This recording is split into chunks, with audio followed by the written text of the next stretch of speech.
আলাইকুম রহমতুল্লাহ।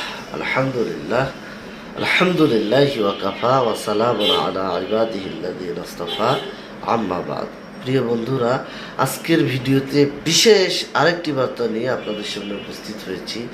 ভিডিওর বিষয়টা হচ্ছে ধৈর্য শুধু চুপ থাকা নয়, এটা মহান আল্লাহর উপর নির্ভর করা, ভরসা করা।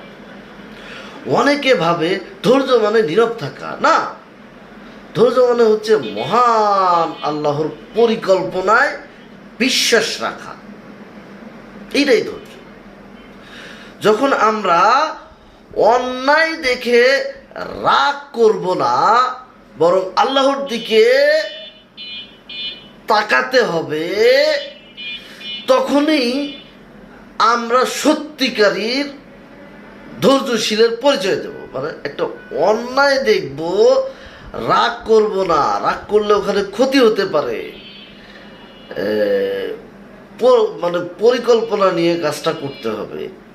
কিন্তু এই পরিকল্পনা নিয়ে কাজটা করতে না পেরে যদি আমরা ওখানে রাগ দেখাই, তাহলে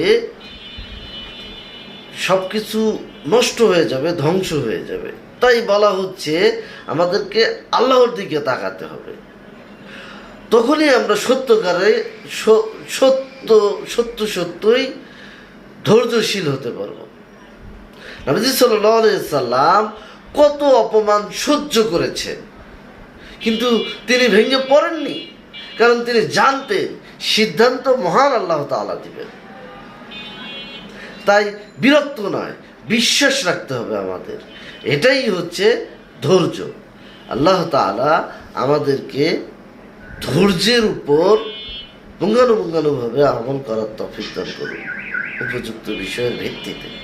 হে আল্লাহ, আপনি আমাদেরকে কবুল করুন, আমিন।